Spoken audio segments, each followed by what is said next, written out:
Well, howdy there, Internet people. It's Belle again. So today, we're going to talk about Trump, Elon, air defense, and Jurassic Park. So I got a message, and it made me realize some people didn't pick up on the core message of Jurassic Park. And it made me realize that people don't realize Elon is undermining Trump's national priorities. Okay, so here's the message. Belle, you don't seem happy about Trump making cuts to employees. When you talk about it, you act like it's just a ridiculously bad idea.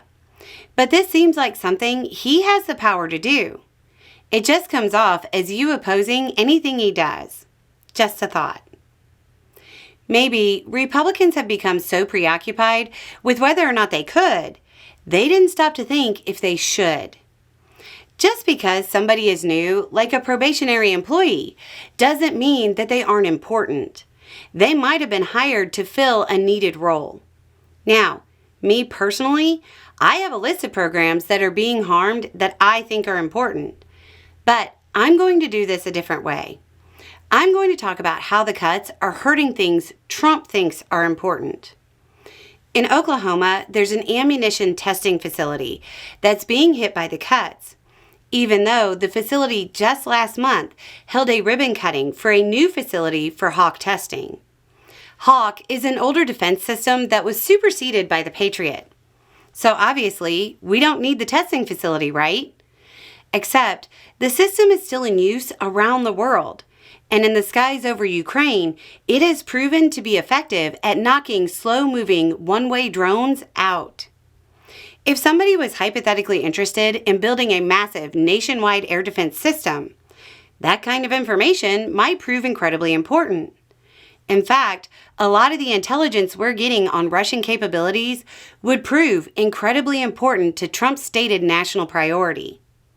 It's probably worth way more than a few $100 billion. That information is probably not going to flow now because of the cuts. But wait, there's more. Elsewhere in Oklahoma, there's an Air Force base called Tinker that is reportedly set to get hit with cuts.